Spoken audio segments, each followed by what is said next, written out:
ఆశ ఆశగా అడిగింది మాతో సావాసం, హాయి హాయిగా నవ్వింది మాతో సంతోషం.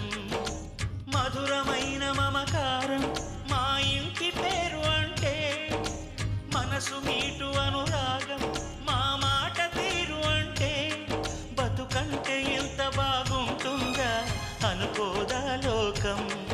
ఇటువంటి వింత తను చూసిందా అనుకోదా స్వర్గం.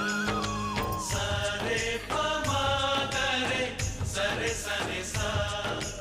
ఆశ ఆశగా అడిగింది మాతో సావాసం, హాయి హాయిగా నవ్వింది మాతో సంతోషం.